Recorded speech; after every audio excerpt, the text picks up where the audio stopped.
Dear students, welcome to ಕಲರವ tutorial Chitradurga. Students, ಈ ವಿಡಿಯೋದಲ್ಲಿ ನಾವು ನಿಮಗೆ ಇವತ್ತು ಏನು ನೀವು ಪರೀಕ್ಷೆಯನ್ನು ಬರೆದು ಬಂದಿದ್ದೀರೋ, ಸೊ ಆ ಪರೀಕ್ಷೆ ಬರೆದು ಬಂದಿರತಕ್ಕಂತಹ ಒಂದು ಗಣಿತ ಪೂರ್ವ ಸಿದ್ಧತಾ ಪರೀಕ್ಷೆ ಏನಿತ್ತು SLC ಇದು, ಅದರ ಒಂದು ಕೀ ಉತ್ತರಗಳನ್ನು ನಿಮಗೆ ನೀಡ್ತಾ ಇದ್ದೀವಿ. ಸೊ ನೀವು ಬರೆದಿರ್ತಕ್ಕಂತಹ ಪರೀಕ್ಷೆಯ ಉತ್ತರಗಳು ಸರಿ ಇದೆಯಲ್ವ ಅಂತ ನೀವು ಚೆಕ್ ಮಾಡಿಕೊಂಡು ಎಷ್ಟು ಅಂಕಗಳು ಬರ್ಬೋದು ಅನ್ನೋದನ್ನು ನೋಡ್ಕೋಬಹುದು ಅಂತ ಹೇಳಿ ಸೊ ಈ ಒಂದು ಕೀ ಉತ್ತರಗಳನ್ನ ಸ್ಟಾರ್ಟ್ ಮಾಡ್ತಾ ಇದ್ದೀನಿ. ಸ್ಟೂಡೆಂಟ್ಸ್, ಅದಕ್ಕೂ ಮುಂಚೆ ನಮ್ಮ ಚಾನಲ್ಗೆ ನೀವು ಯಾರಾದರೂ ಸಬ್ಸ್ಕ್ರೈಬ್ ಆಗಿರಲಿಲ್ಲ ಅಂತಂದರೆ ಆದಷ್ಟು ಬೇಗ ಸಬ್ಸ್ಕ್ರೈಬ್ ಆಗಿ ಅಂತ ಹೇಳ್ತಾ ಈ ಒಂದು ಕೀ ಉತ್ತರವನ್ನು ಈಗ ಸ್ಟಾರ್ಟ್ ಮಾಡ್ತಾ ಇದ್ದೀನಿ. ಬನ್ನಿ ನೋಡೋಣ ಇದರ ಕೀ ಉತ್ತರಗಳು ಹೇಗಿದೆ ಅಂತ ಹೇಳಿ. ಸೊ ಸ್ಟೂಡೆಂಟ್ಸ್, ಇದು ನೀವು ಇವತ್ತು ಬರೆದು ಬಂದಿರತಕ್ಕಂತಹ ಒಂದು ಪ್ರಶ್ನೆ ಪತ್ರಿಕೆ. ಇದನ್ನು ಆಲ್ರೆಡಿ ನೋಡಿದ್ದೀರಾ. ಸೊ ಬೆಳಗ್ಗೆ 10 ಕಾಲಿಂದ 1:30 ತನಕ ಪರೀಕ್ಷೆಯನ್ನು ಸಹ ಬರೆದಿದ್ದೀರಿ. ಇಲ್ಲಿ ಇನ್ಸ್ಟ್ರಕ್ಷನ್ಸ್ ಕೂಡ ಆಲ್ರೆಡಿ ನೋಡಿದ್ದೀರಿ. ಬನ್ನಿ ನೋಡೋಣ ಈಗ ಕ್ವಶನ್ ಆನ್ಸರ್ಸ್ ಹೇಗಿದೆ ಅಂತೇಳಿ. ಒಂದು ವರ್ಗ ಬಹುಪದೋಕ್ತಿಯ ಇಲ್ಲಿ ಗರಿಷ್ಠ ಶೂನ್ಯತೆ ಅಂತ ಕೇಳಿದ್ದಾರೆ. ಸೊ ವರ್ಗ ಬಹುಪದೋಕ್ತಿ ಅಂತಂದ್ರೆ ಇಲ್ಲಿ ಘಾತ ಎಕ್ಸ್ ನ ಘಾತ 2 ಇರುತ್ತೆ, ಎಕ್ಸ್ ನ ಘಾತ 2 ಇರುತ್ತೆ. ಹಾಗಾಗಿ ಬಹುಪದೋಕ್ತಿಯ ಘಾತ 2 ಇರೋದ್ರಿಂದ ಸೊ ಇಲ್ಲಿ ನಾವು ವರ್ಗ ಇದರಿಂದ ಶೂನ್ಯತೆ ಕೂಡ ಏನಾಗಿರ್ತದೆ 2 ಬರ್ತದೆ. ಹಾಗಾಗಿ ಗರಿಷ್ಠ ಶೂನ್ಯತೆಗಳ ಸಂಖ್ಯೆ 2. ಆಪ್ಷನ್ ಸಿ ಅಂತಕ್ಕಂಥದ್ದು ಸರಿಯಾಗಿರ್ತಕ್ಕಂತಹ ಒಂದು ಉತ್ತರ ಆಗಿದೆ. ಮುಂದಿನ ಪ್ರಶ್ನೆಯನ್ನು ನೋಡೋಣ.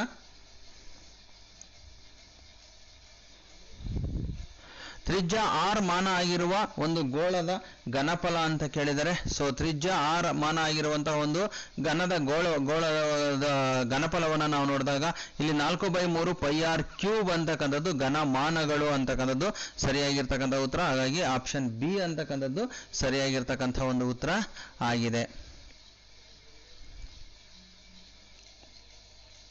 ಮುಂದಿನ ಪ್ರಶ್ನೆಯನ್ನು ನೋಡೋಣ.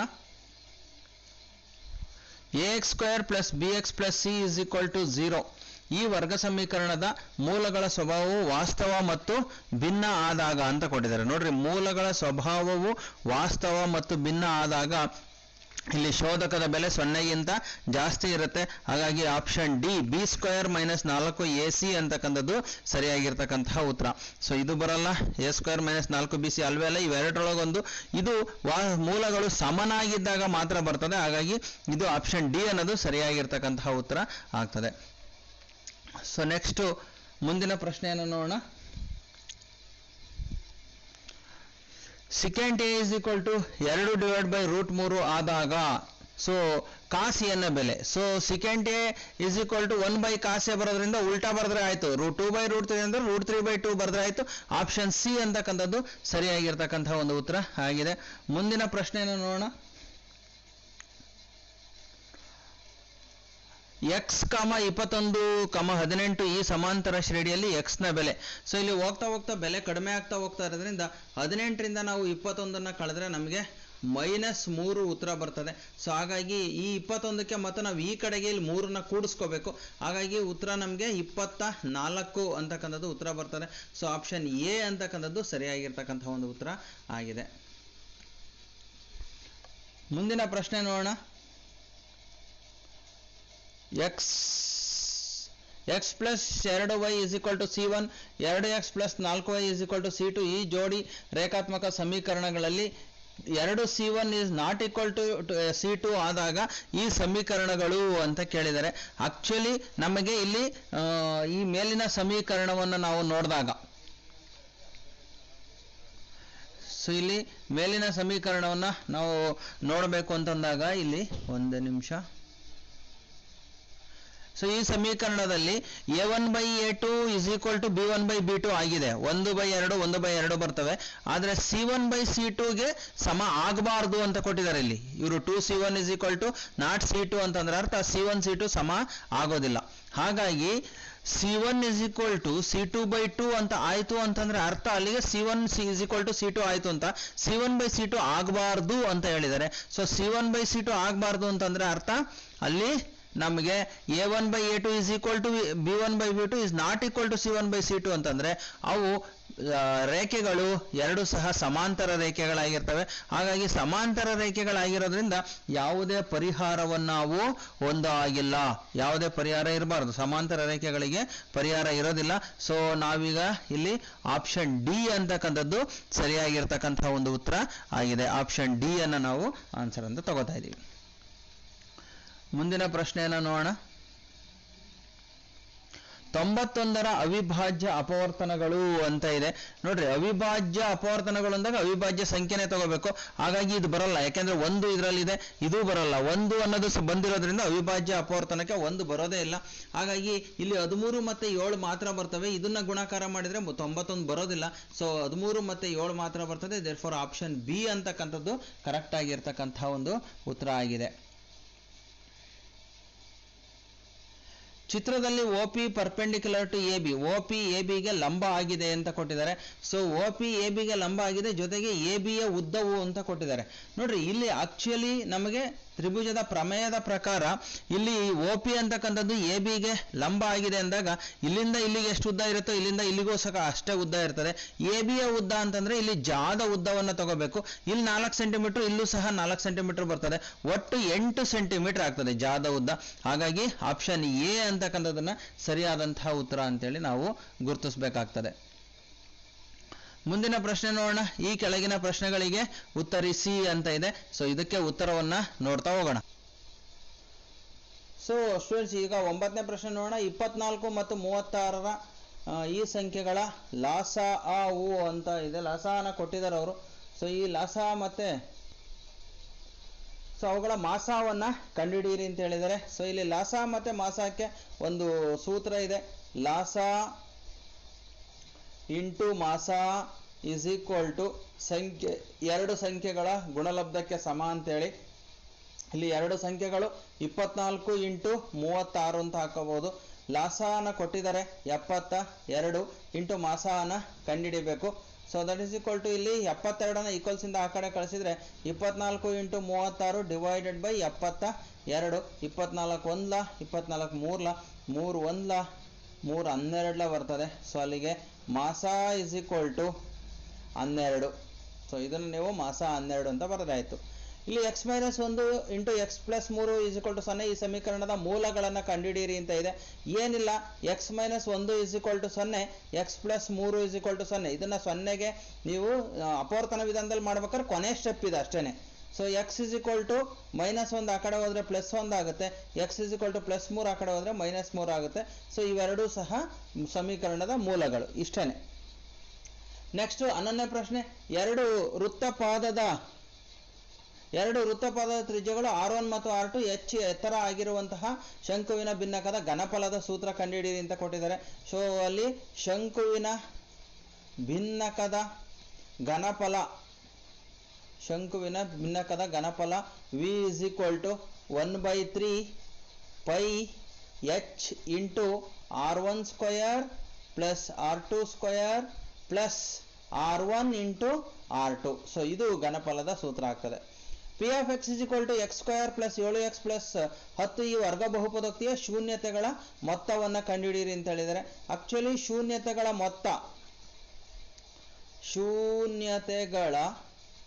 ಮೊತ್ತ ಅಂತ ತಗೊಂಡಾಗ ಆಲ್ಫಾ ಪ್ಲಸ್ ಬೀಟಾ ತಗೊಂತೀವಿ ಇಸ್ ಈಕ್ವಲ್ ಟು -b/a ಆಗುತ್ತೆ. ಸೊ ಇಲ್ಲಿ b ಅಂದ್ರೆ 7, b ಇಸ್ ಈಕ್ವಲ್ ಟು 7 ಇದೆ, a ಇಸ್ ಈಕ್ವಲ್ ಟು 1 ಇದೆ. ಸೊ ಹಾಗಾಗಿ that is equal to -b ಅಂದ್ರೆ 7 ಡಿವೈಡೆಡ್ ಬೈ 1. ಸೊ ಮೂಲಗಳ ಮೊತ್ತ alpha plus beta is equal to -7 ಅಂತಕ್ಕಂಥದ್ದು ಸರಿಯಾಗಿರ್ತಕ್ಕಂತಹ ಉತ್ತರ ಆಗಿದೆ. ಸೊ ಮುಂದಿನ ಪ್ರಶ್ನೆಯನ್ನು ನೋಡೋಣ. ಚಿತ್ರದಲ್ಲಿ PQR is equal to 90 degree ಆದರೆ sin r by cos r ನ ಬೆಲೆಯನ್ನು ಕಂಡುಹಿಡಿಯಿರಿ ಅಂತ ಇದೆ. ನೋಡ್ರಿ, ಬಹಳ ಸುಲಭ ಇದು. sin r by cos r ಅಂತಂದಾಗ sin ಥೀಟಾ ಬೈ cos ಥೀಟಾನ ನಾವು ಈಸಿಯಾಗಿ ಏನು ಮಾಡ್ತೀವಪ್ಪ ಅಂದರೆ tan r ಅಂತ ಬರೆದ್ಬಿಡ್ತೀವಿ. ಸೊ tan r ಗೆ ನಾವು ಇಲ್ಲಿ ಏನು ಮಾಡಬೇಕು ಅಂತಂದರೆ ಅನುಪಾತವನ್ನು ಬರ್ಕೋಬೇಕು. tan ಥೀಟಾಗೆ ಅನುಪಾತ ಏನು ಬರ್ತದಪ್ಪ ಅಂತಂದರೆ ಅಭಿಮುಖ ಬಾಹು ಡಿವೈಡೆಡ್ ಬೈ ಪಾರ್ಶ್ವ ಬಾಹು. ಅಭಿಮುಖ ಡಿವೈಡೆಡ್ ಬೈ ಪಾರ್ಶ್ವ. ಇಲ್ಲಿ ಇದು r ಅನ್ನೋದು ಆಂಗಲ್ ಆದರೆ ಅಭಿಮುಖ ಬಾಹು ಅಂತಂದ್ರೆ PQ ಬರ್ತದೆ. ಇಲ್ಲಿ ಡಿವೈಡೆಡ್ ಬೈ ಪಾರ್ಶ್ವ ಬಾಹು ಅಂದ್ರೆ QR ಬರ್ತದೆ. So that is equal to PQ ಅಂದ್ರೆ 12 ಡಿವೈಡೆಡ್ ಬೈ QR ಅಂದ್ರೆ 5. ಇದು sin r by cos r ನ ಬೆಲೆ. sin r divided by cos r ನ ಬೆಲೆ. ಇದನ್ನ ಈ ತರನೂ ಮಾಡ್ಬೋದು.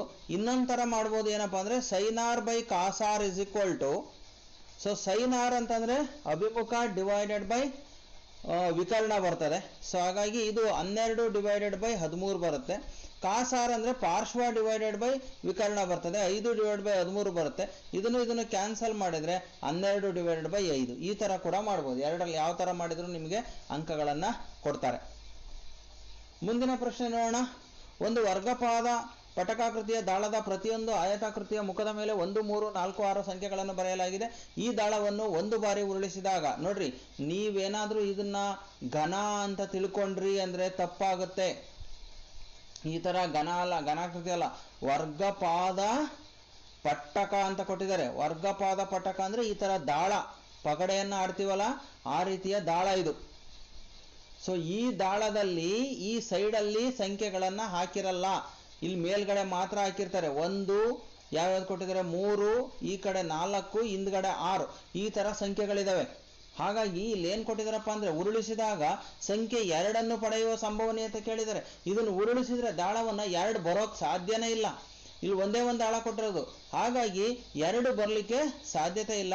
ಇದು ಅಸಾಧ್ಯ ಘಟನೆ. 2 ಬರುವುದು ಏನಿದೆಯಪ್ಪ ಅಂದರೆ ಇದು ಅಸಾಧ್ಯ ಘಟನೆ ಆಗ್ತದೆ. ಹಾಗಾಗಿ ಅಸಾಧ್ಯ ಘಟನೆಯಲ್ಲಿ ನಾವು ಯಾವುದೇ ಇದನ್ನು ತಗೊಳಕ್ಕೆ ಬರೋದೇ ಇಲ್ಲ. ಎನ್ ಆಫ್ ಇ ಏನಾಗ್ತದಪ್ಪ ಅಂತಂದರೆ ಘಟನೆಯ ಇದು ಸಂಖ್ಯೆ 0 ಆಗ್ತದೆ. ಸೊ ಹಾಗಾಗಿ ಅಸಾಧ್ಯ ಘಟನೆಯ ಸಂಭವನೀಯತೆಯನ್ನು ಕೇಳಿದರೆ ಸಂಭವನೀಯತೆ is equal to n of e divided by n of s ಬರಿತೇವೆ. ಇಲ್ಲಿ ಎನ್ ಆಫ್ ಎಸ್ ಅಂತಂದರೆ 4 ಸಂಖ್ಯೆಗಳು ಬೀಳೋದ್ರಿಂದ 4 ಬರ್ತದೆ. So that is equal to 0 divided by 4 ಆಗುತ್ತೆ. That is equal to 0. ಅಂದರೆ ಈ ಅಸಾಧ್ಯ ಘಟನೆಯ ಸಂಭವನೀಯತೆ ಏನಾಗಿರ್ತದೆ, 0 ಆಗಿರ್ತದೆ. ಮುಂದಿನ ಪ್ರಶ್ನೆ ನೋಡೋಣ. ತ್ರಿಭುಜ ಎ ಬಿ ಸಿ ಸಮರೂಪಿ ತ್ರಿಭುಜ ಪಿ ಕ್ಯೂ ಆರ್ ಇದೆ. A B C P Q R ಸಮರೂಪಿ ತ್ರಿಭುಜಗಳು. ಎ ಬಿ ಸಿಯ ವಿಸ್ತೀರ್ಣ ಕೊಟ್ಟಿದ್ದಾರೆ, ಎ ಬಿ ಕೊಟ್ಟಿದ್ದಾರೆ, ಪಿ ಕ್ಯೂ ಕೊಟ್ಟಿದ್ದಾರೆ. ಪಿ ಕ್ಯೂ ಆರ್ನ ವಿಸ್ತೀರ್ಣವನ್ನು ಕಂಡುಹಿಡಿಯಬೇಕು. ನಿಮಗೆ ಗೊತ್ತಿರೋ ಪ್ರಕಾರ ತ್ರಿಭುಜ ಎ ಬಿ ಸಿಯ ವಿಸ್ತೀರ್ಣ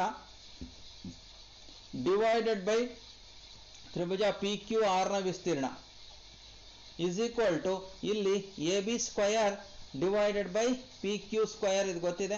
ಬೆಲೆಗಳನ್ನು ಹಾಕೋಣ. ಎ ಬಿ ಸಿಯ ವಿಸ್ತೀರ್ಣ 49 ಅಂತ ಕೊಟ್ಟಿದ್ದಾರೆ. ಇಲ್ಲಿ ಡಿವೈಡೆಡ್ ಬೈ ತ್ರಿಭುಜ ಪಿ ಕ್ಯೂ ಆರ್ ಹಾಗೇ ಇರುತ್ತೆ. ಇದು ವಿಸ್ತೀರ್ಣ ಗೊತ್ತಿಲ್ಲ ನಮಗೆ. ಎ ಬಿ ಅಂತಂದರೆ 7 ಸ್ಕ್ವಯರ್, ಪಿ ಕ್ಯೂ ಅಂತಂದರೆ 9 ಸ್ಕ್ವಯರ್. ಸೊ ಇಲ್ಲಿ 7 ಸ್ಕ್ವಯರ್ ಅಂದರೆ 49, 49 ಇಲ್ಲಿ 7 ಸ್ಕ್ವೇರ್ ಕ್ಯಾನ್ಸಲ್ ಆಗ್ತದೆ. ಸೊ ಈ ತ್ರಿಭುಜ ಪಿ ಕ್ಯೂ ಆರ್ ಎರಡನ್ನೂ ಸಹ ಇಲ್ಲೂ 1 ಇಂದು ಇರುತ್ತೆ. ಓರೆ ಗುಣಾಕಾರ ಮಾಡಿಕೊಂಡ್ರೆ ವಿಸ್ತೀರ್ಣ ಆಫ್ ತ್ರಿಭುಜ P Q R is equal to 9 square ಅಂದರೆ 81. ಇನ್ನೊಂದು ಸ್ಟೆಪ್ಪನ್ನು ಬಿಟ್ಟಿದ್ದೀನಿ ನಾನು. 7 ಸ್ಕ್ವೇರ್ನ 49, 9 ಸ್ಕ್ವೇರ್ನ 81 ಮಾಡ್ಬೋದು. ಸೊ ಒಂದು ಸ್ಟೆಪ್ಪನ್ನು ಬಿಟ್ಟಿದ್ದೀನಿ. ಹಾಗಾಗಿ ಇದು 81. ಇದುವರೆಗೆ ನೀವು 1 ಅಂಕದ ಪ್ರಶ್ನೆಗಳನ್ನು ನೋಡಿದ್ರಿ. 2 ಅಂಕದ ಪ್ರಶ್ನೆಗಳು 7 + 2 5 ಒಂದು ಅಭಾಗಲಬ್ಧ ಸಂಖ್ಯೆ ಎಂದು ಸಾಧಿಸಿ ಅಂತ ಇದೆ. ಸೊ ನೀವು 7 + √5 ಒಂದು ಭಾಗಲಬ್ಧ ಸಂಖ್ಯೆ ಆಗಿರಲಿ ಅಂತ ಇಟ್ಕೋಬೇಕು. ನೀವು ಒಂದು ಭಾಗಲಬ್ಧ ಸಂಖ್ಯೆ ಆಗಿರಲಿ ಅಂತ ಬರ್ಕೋತೀವಿ ನಾವು, ಆಗಿರಲಿ ಅಂತ. ಆವಾಗ 7 + √5 ಇಸ್ ಈಕ್ವಲ್ ಟು ಅದನ್ನು ಭಾಗಲಬ್ಧ ಸಂಖ್ಯೆ ಅಂದಾಗ p/q ಬರಿತೀವಿ. p ಮತ್ತು q ಇಲ್ಲಿ ಇಂಟಿಜರ್ಸ್ ಪೂರ್ಣಾಂಕಗಳಾಗಿರ್ತವೆ. And also q is not equal to 0 ಆಗಿರ್ತದೆ. ಸೊ ಇವಾಗ 7ನ ಈಕ್ವಲ್ಸಿಂದ ಆ ಕಡೆ ಕಳಿಸಿದ್ರೆ √5 ಇಸ್ ಈಕ್ವಲ್ ಟು p/q - 7 ಆಗ್ತದೆ. ಸೊ ಇದನ್ನು ನಾವು ಸರಳ ರೂಪ ಕೂಡ ತರಬಹುದು. q ನ LCM ಅಂತ ತಗೊಂಡಾಗ p - 7q ಅಂತ ಆಗ್ತದೆ. ಸೊ ಇಲ್ಲಿ p - 7q ಇದು ಏನು ಬಂದಿದೆಯಲ್ಲ ಇದು ಒಂದು ಭಾಗಲಬ್ಧ ಸಂಖ್ಯೆ. p - 7q divided by q ಒಂದು ಭಾಗಲಬ್ಧ ಸಂಖ್ಯೆ. ಯಾಕೆ ಅಂದರೆ ಅದರಲ್ಲಿ ರೂಟ್ ಇಲ್ಲ, ಹಾಗಾಗಿ ಇದು ಒಂದು ಭಾಗಲಬ್ಧ ಸಂಖ್ಯೆ. ಇದಕ್ಕೆ ಸಮ ಇದೆ ಅಂದಮೇಲೆ √5 ಸಹ ಆದ್ದರಿಂದ ಅಂತ ಬರಿತೀವಿ. ಆದ್ದರಿಂದ √5 ಸಹ ಒಂದು ಭಾಗಲಬ್ಧ ಸಂಖ್ಯೆ. ಆದರೆ ನಮಗೆ ಗೊತ್ತಿರೋ ಪ್ರಕಾರ √5 ಒಂದು ಅಭಾಗಲಬ್ಧ ಸಂಖ್ಯೆ ಎಂದು ಗೊತ್ತು. ಅಭಾಗಲಬ್ಧ ಸಂಖ್ಯೆ ಆಗಿದೆ. ಇದು ವೈರುಧ್ಯಕ್ಕೆ ಎಡೆಮಾಡಿ ಕೊಡುತ್ತದೆ. ಯಾಕೆಂದ್ರೆ ಇಲ್ಲಿ √5ನ ನಾವು ಭಾಗಲಬ್ಧ ಅಂತ ತಗೊಂಡ್ವಿ, ಈಗ √5 ಅಭಾಗಲಬ್ಧ ಅಂತ ಹೇಳ್ತಾ ಇದ್ದೀವಿ.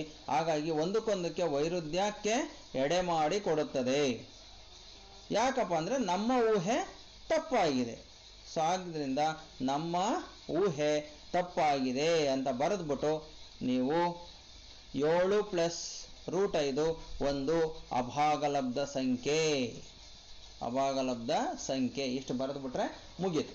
ಸೊ ಇದು 2 ಮಾರ್ಕ್ಸಿನ ಅಂಕ. 3x² - 6x + 2 = 0 ಈ ಸಮೀಕರಣದ ಮೂಲಗಳನ್ನು ವರ್ಗ ಸಮೀಕರಣದ ಸೂತ್ರ ಉಪಯೋಗಿಸಿ ಕಂಡುಹಿಡಿಯಿರಿ ಅಂತ ಹೇಳಿದ್ದಾರೆ. ಸೊ ಇಲ್ಲಿ ABC ಬೆಲೆ ಬರ್ಕೋಬೇಕು. A = 3, B = -6, B = -6, C = 2. So ಸೂತ್ರವನ್ನು ಬರೆಯೋಣ. x = -b ± √b² - 4ac divided by 2a. ಈಗ ಬೆಲೆಗಳನ್ನು ಹಾಕೋಣ. -6 ಬರುತ್ತೆ. b ಅಂದರೆ √b² ಅಂದರೆ -6² -4 ಇಂಟು a ಅಂದರೆ 3 ಇಂಟು c ಅಂದರೆ 2 ಡಿವೈಡೆಡ್ ಬೈ 2a ಅಂದರೆ 3. So that is equal to minus into minus ಅಂದರೆ +6 ಆಯಿತು. ± √6 36 ಮೈನಸ್ 4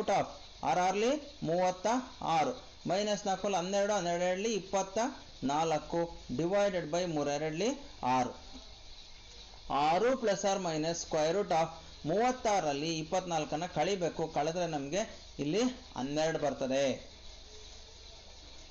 ಸೊ ಈಗ ನಮಗೆ ಡಿವೈಡೆಡ್ ಬೈ 6 ಬಂತು. ಸೊ ಇದನ್ನು ಸರಳ ರೂಪಕ್ಕೆ ತಂದ್ಕೋಬೇಕು ನೀವು. 6 ± ಯಾವುದೇ ಕಾರಣಕ್ಕೂ 6 6 ಕ್ಯಾನ್ಸಲ್ ಮಾಡೋಕ್ಕೆ ಬರಲ್ಲ, ಕ್ಯಾನ್ಸಲ್ ಮಾಡೋಂಗಿಲ್ಲ. ಸೊ ಇದನ್ನು 4 × 3 ಅಂತ ಬರೀಬೋದು. 4 3 12, ಯಾಕೆಂದರೆ 4ನ್ನ ರೂಟಿಂದ ಹೊರಗೆ ತೆಗಿಬೋದಾಗಿದೆ. ಸೊ ಹಾಗಾಗಿ that is equal to 6 ± 2√3 divided by 6. 4 ರೂಟಿಂದ ಹೊರಗೆ ಬಂದಿದೆ. ಇವಾಗ 2 ಮತ್ತು 6ರಲ್ಲಿ ನಾವು 2ನ್ನ ಕಾಮನ್ ತೆಗಿಬೋದು. 2 3 6 ಇಂಟು √3 ಬಂತು. 2ನ್ನ ಕಾಮನ್ ತೆಗೆದೀವಿ. ಈಗ ಇದರಿಂದ 2 1 2 2 3 6 ಅಂತ ಕ್ಯಾನ್ಸಲ್ ಮಾಡ್ಬೋದು. ಈಗ ನಮಗೆ 3 ± √3 ಡಿವೈಡೆಡ್ ಬೈ 3 ಬಂತು. ಇಲ್ಲಿ ಸಹ ಯಾವುದೇ ಕಾರಣಕ್ಕೂ 3ನ್ನು ಕ್ಯಾನ್ಸಲ್ ಮಾಡೋಂಗಿಲ್ಲ. ಸೊ x = 3 + √3 ಡಿವೈಡೆಡ್ ಬೈ 3 ಅಥವಾ x = 3 - √3 ಡಿವೈಡೆಡ್ ಬೈ 3. ಇದರಲ್ಲಿ ಕೂಡ ಇನ್ನೂ ಸರಳ ರೂಪಕ್ಕೆ ತರ್ತೀವಿ ಅಂತಂದರೆ √3ನ್ನು ಕೂಡ ಕಾಮನ್ ತೆಗಿಬೋದು. ಇಲ್ಲಿ √3ನ್ನು ಕಾಮನ್ ತೆಗೆದ್ರೆ ನಮಗೆ ಇಲ್ಲಿ √3 ± 1 ಡಿವೈಡೆಡ್ ಬೈ ಈ 3ನ್ನು √3 ಇಂಟು √3 ಅಂತ ಬರ್ಕೋಬೋದು. ಆವಾಗ ಇದು ಕ್ಯಾನ್ಸಲ್ ಆಗ್ತದೆ. So that is equal to √3 ± 1 divided by √3 ಈ ಥರ ಕೂಡ ಬರೀಬೋದು. ಆವಾಗ ಎಕ್ಸ್ನ ಬೆಲೆ ಎಷ್ಟಾಗುತ್ತೆ? √3 + 1 ಬೈ √3. x = √3 - 1 ಬೈ √3 ಈ ಥರ ಕೂಡ ಬರೀಬೋದು. ಅಥವಾ ಇಲ್ಲಿಗೆ ನೀವು ನಿಲ್ಲಿಸಿದ್ರೂ ಸಹ ನಿಮಗೆ ಅಂಕಗಳನ್ನು ಕೊಡ್ತಾರೆ. ಸೊ ಇದು ಈ ಒಂದು ಸೂತ್ರ ಉಪಯೋಗಿಸಿ, ವರ್ಗ ಸಮೀಕರಣದ ಸೂತ್ರವನ್ನು ಉಪಯೋಗಿಸಿ ಬಿಡಿಸ್ತಕ್ಕಂತಹ ಒಂದು ಸಂಖ್ಯೆ ಆಗಿದೆ. ನೆಕ್ಸ್ಟ್ ಲೆಕ್ಕ, ಕೊಟ್ಟಿರುವ ರೇಖಾತ್ಮಕ ಸಮೀಕರಣಗಳ ಜೋಡಿಯನ್ನು ವರ್ಜಿಸುವ ವಿಧಾನದಿಂದ ಬಿಡಿಸಿ ಅಂತ ಇದೆ. ಸೊ ಲೆಕ್ಕ ಮತ್ತೆ ಬರ್ಕೊಳಲ್ಲ, ಇಲ್ಲೇ ಹಾಕ್ಕೊಂಡ್ಬಿಡ್ತೀನಿ. ಕಳೆದಾಗ ಇದು ಮೈನಸ್ ಆಗುತ್ತೆ, ಇದು ಮೈನಸ್ ಆಗುತ್ತೆ, ಇದು ಮೈನಸ್ ಆಗುತ್ತೆ. y ಕ್ಯಾನ್ಸಲ್ ಆಯಿತು. 4x ಅಲ್ಲಿ x ಕಳೆದ್ರೆ 3x ಆಯಿತು. 15ರಲ್ಲಿ 6 ಕಳೆದ್ರೆ 9 ಆಯಿತು. x ಇಲ್ಲ ಉಳಿಸ್ಕೊಂಡು 3ನ್ನ ಆ ಕಡೆ ಕಳಿಸಿದ್ರೆ ಛೇದಕ್ಕೆ ಹೋಗುತ್ತೆ. 3 1 3 3 x = 3 ಬಂತು. ಸೊ ಎಕ್ಸ್ನ ಬೆಲೆಯನ್ನು ಯಾವುದಾರ ಒಂದು ಸಮೀಕರಣದಲ್ಲಿ ಹಾಕ್ರಿ. x + y = 6 ಇದೇ ಸುಲಭ ಇದೆ.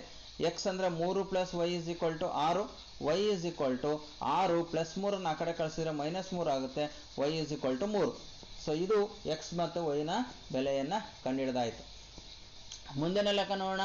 4 9 14 ಈ ಸಮಾಂತರ ಶ್ರೇಣಿಯ ಮೊದಲ 20 ಪದಗಳ ಮೊತ್ತವನ್ನು ಸೂತ್ರ ಉಪಯೋಗಿಸಿ ಕಂಡುಹಿಡಿಯಿರಿ ಅಂತ ಇದೆ. ಸೊ ಈ ಲೆಕ್ಕವನ್ನು ಫಸ್ಟ್ ಬಿಡಿಸ್ತಾ ಇದ್ದೀನಿ.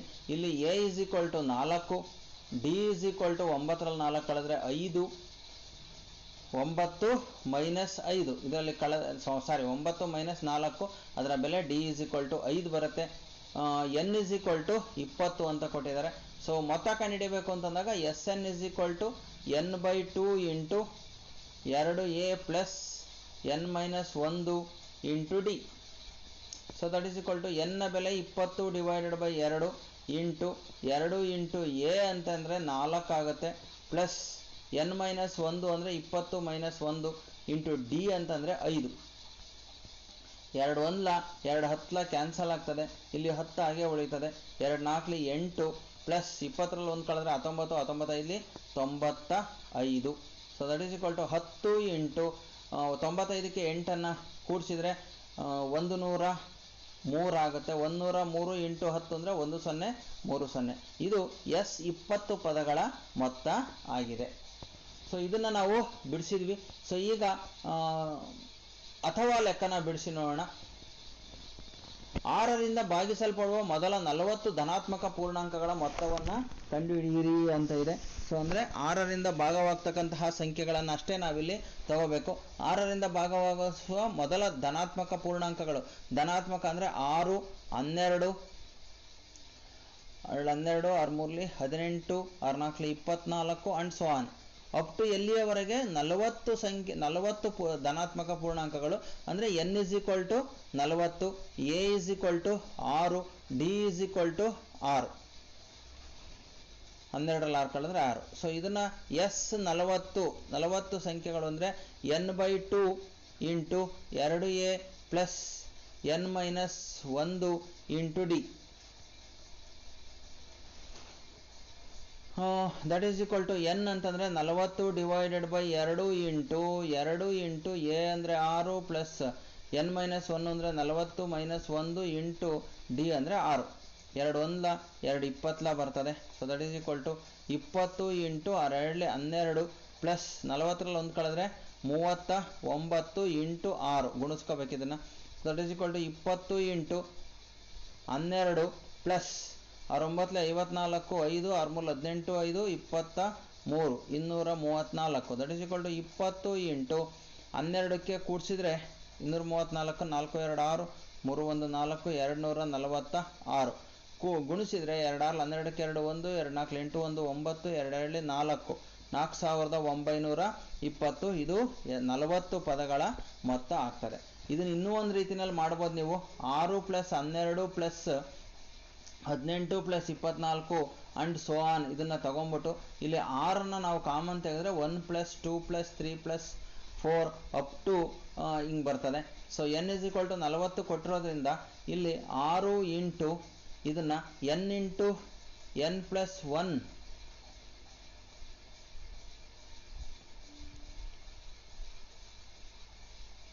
ಒಂದು ನಿಮಿಷ.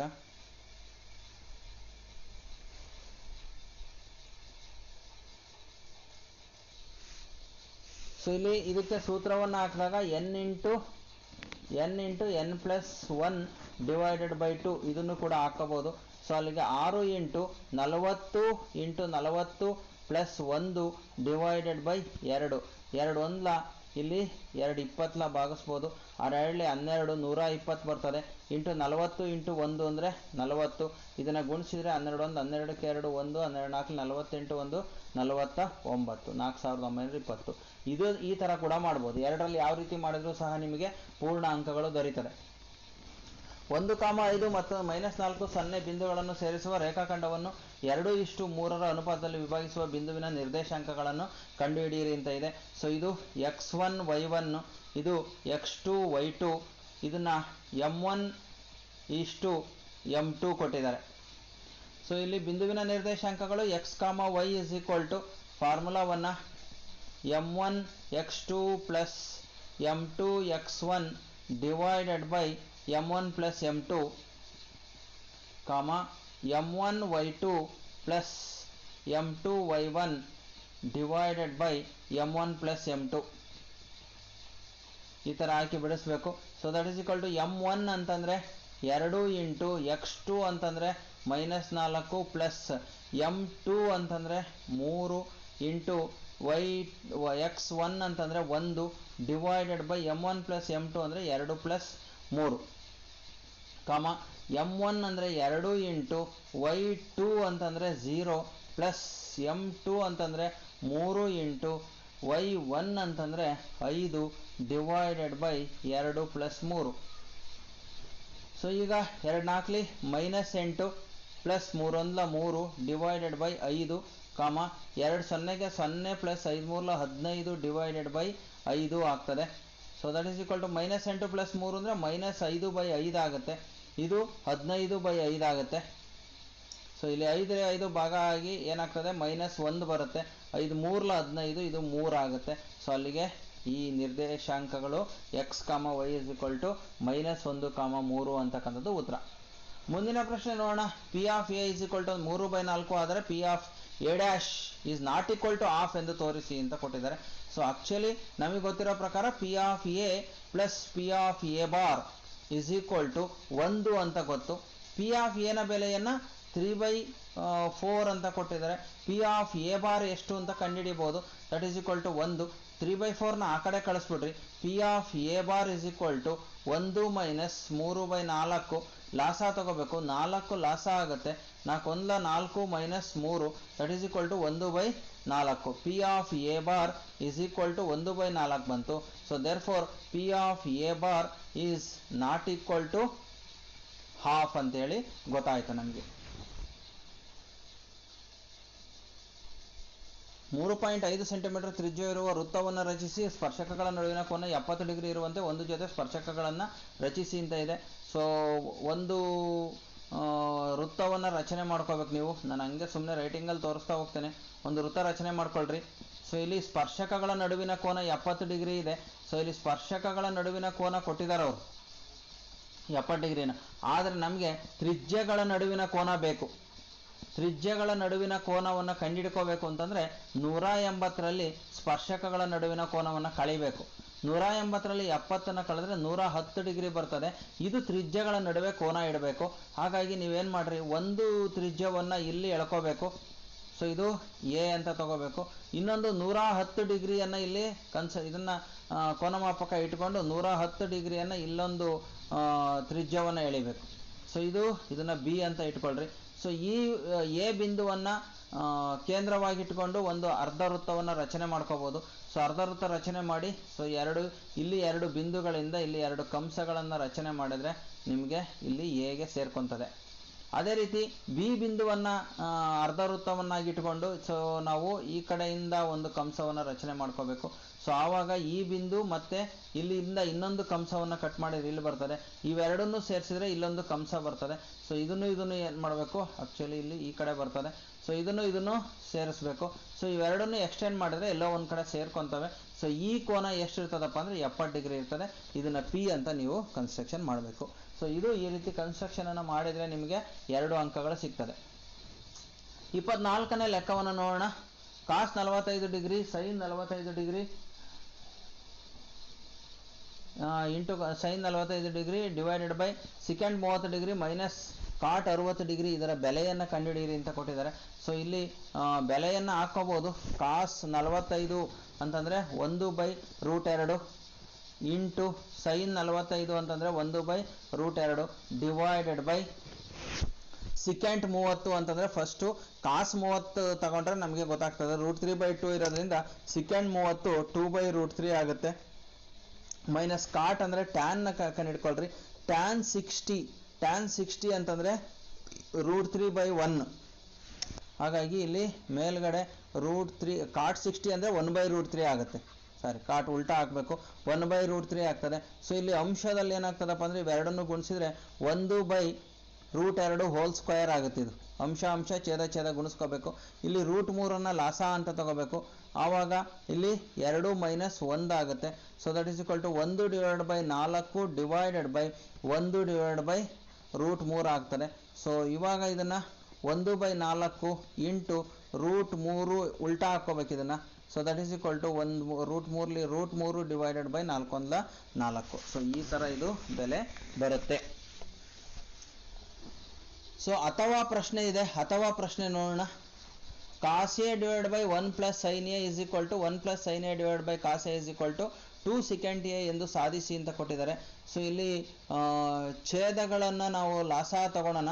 1 + sin a into cos A ಆಗುತ್ತೆ. ಕಾಸ್ ಎ ಲಾಸ ತಗೊಂಡ್ರೆ ಇದಕ್ಕೆ ಗುಣಿಸ್ಕೋಬೇಕು. Cos A into cos A ಅಂದರೆ ಕಾಸ್ ಸ್ಕ್ವಯರ್ ಎ ಆಗುತ್ತೆ. ಇದು plus 1 + sin a 1 + sin a ಗುಣಿಸ್ಕೋಬೇಕು. So 1 + sin a whole square ಆಗುತ್ತೆ ಇದು. ಸೊ ಇವಾಗ ಕಾಸ್ ಸ್ಕ್ವಯರ್ ಎ ಹಾಗೇ ಇರಲಿ. ಪ್ಲಸ್ 1 + sin a ಎಕ್ಸ್ಪ್ಯಾಂಡ್ ಮಾಡಬೇಕು. ಎ ಸ್ಕ್ವಯರ್ ಅಂದರೆ 1 ಸ್ಕ್ವಯರ್ ಪ್ಲಸ್ ಬಿ ಸ್ಕ್ವಯರ್ ಅಂತಂದರೆ sin square A plus 2 AB ಅಂದರೆ 2 ಇಂಟು 1 ಇಂಟು ಸೈನ್ ಎ ಅಂದರೆ 2 ಸೈನ್ ಎ ಆಗುತ್ತೆ, ಡಿವೈಡೆಡ್ ಬೈ ಇದು ಹಾಗೇ ಇರಲಿ, ಏನು ಚೇಂಜ್ ಮಾಡಬೇಡ್ರಿ. So 1 plus sine A into cos ಎನ ಹಾಗೆ ಬರ್ಕೊತ ಬರಬೇಕಷ್ಟೆ. So that is equal to ಇಲ್ಲಿ ಕಾಸ್ ಸ್ಕ್ವೈರ್ ಎ ಮತ್ತು ಸೈನ್ ಸ್ಕ್ವೈರ್ ಎ ಇದೆಯಲ್ಲ, ಇದನ್ನ ಕೂಡಿಸಿದ್ರೆ ಅದನ್ನು ಸೂತ್ರಕ್ಕೆ ಅದು 1 ಅಂತ ಹಾಕ್ಬೋದು. ಪ್ಲಸ್ ಇದು ಪ್ಲಸ್ 1 ಇದೆ, cos square A plus sine square ಅಂದರೆ 1, ಇಲ್ಲೊಂದು 1 ಇದೆ ಅದನ್ನು ಹಾಕ್ಕೊಂಡಿದ್ದೀನಿ. ಪ್ಲಸ್ 2 ಸೈನ್ ಎ ಇಲ್ಲಿ ಬರ್ತದೆ, ಡಿವೈಡೆಡ್ ಇದಾಗೇ ಇರಲಿ 1 plus sine A into cos A ಆಗೇ ಇರಲಿ. ಸೊ ನೋಡ್ರಿ, ಇದನ್ನು 1 ಪ್ಲಸ್ 1 ಕೂಡಿಸಿದ್ರೆ 2 ಪ್ಲಸ್ 2 ಸೈನ್ ಎ ಆಗುತ್ತೆ, divided by 1 plus sine A into cos A ಹಾಗೆ ಇರುತ್ತೆ. So that is equal to 2 common ತೆಗೆದ್ರೆ 1 ಪ್ಲಸ್ ಸೈನ್ ಎ ಆಗುತ್ತೆ, ಇದು divided by 1 plus sine A into cos A ಆಗುತ್ತೆ. 1 plus sine A 1 plus sine A cancel ಮಾಡಿದರೆ 2 into 1 by cos A ಆಯಿತು. So 2 into 1 by cos A ಅಂದರೆ 1 by ಕಾಸ್ ಎನ secant A ಅಂತ ಬರೀಬೋದು. So ವಿದ್ಯಾರ್ಥಿಗಳೇ, ಇದು 2 ಅಂಕದ ಪ್ರಶ್ನೆಗಳನ್ನು ಇಲ್ಲಿ ಪೂರ್ತಿ ಉತ್ತರವನ್ನು ಕೊಟ್ಟಿದ್ದೇನೆ. ಸೊ ಇನ್ನು 3 ಮತ್ತು 4 ಅಂಕದ ಪ್ರಶ್ನೆಗಳು ದೀರ್ಘ ಉತ್ತರವನ್ನು ಕೊಡಬೇಕು. ಸೊ ಅದನ್ನು ನಾನು ನೆಕ್ಸ್ಟ್ ಮುಂದಿನ ಪಾರ್ಟಲ್ಲಿ ಬಿಡಿಸಿ ಕಳಿಸ್ತೇನೆ. ಸೊ ಈಗ ನೀವು 1 ಮತ್ತು 2 ಅಂಕದ ಪ್ರಶ್ನೆಗಳಿಗೆ ಉತ್ತರಗಳನ್ನು ನೋಡ್ಕೊಂಡಿರಿ. ಸದ್ಯದಲ್ಲೇ 3 ಮತ್ತು 4 ಅಂಕದ ಪ್ರಶ್ನೆಗಳಿಗೂ ಸಹ ಉತ್ತರವನ್ನು ಬರೆದು ಕಳಿಸ್ತೀನಿ ಅಂತ ಹೇಳ್ತಾ, ಸೊ ಈ ವಿಡಿಯೋವನ್ನು ಈಗ ಮುಗಿಸ್ತಾ ಇದ್ದೀನಿ. 2ನೇ ವಿಡಿಯೋದಲ್ಲಿ ನಿಮಗೆ ಪೂರ್ಣ ಉತ್ತರವನ್ನು ಕಳಿಸ್ತೀನಿ ಅಂತ ಹೇಳ್ತಾ ಧನ್ಯವಾದಗಳು. ನಮ್ಮ ಚಾನಲ್ಗೆ ನೀವು ಯಾರು ಸಬ್ಸ್ಕ್ರೈಬ್ ಆಗಿಲ್ಲ ಅಂದರೆ ಆದಷ್ಟು ಬೇಗ ಸಬ್ಸ್ಕ್ರೈಬ್ ಮಾಡ್ಕೊಳ್ಳಿ. ಈ ಉತ್ತರಗಳನ್ನು ನಿಮ್ಮ ಫ್ರೆಂಡ್ಸ್ಗಳು ಯಾರಿಗಾರು ಗೊತ್ತಿಲ್ಲ ಅಂದರೆ ಅವ್ರಿಗೂ ಸಹ ಈ ಲಿಂಕನ್ನು ಶೇರ್ ಮಾಡಿ ಅಂತ ಹೇಳ್ತಾ ಈ ವಿಡಿಯೋವನ್ನು ಮುಗಿಸ್ತಾ ಇದ್ದೀನಿ. ಧನ್ಯವಾದಗಳು.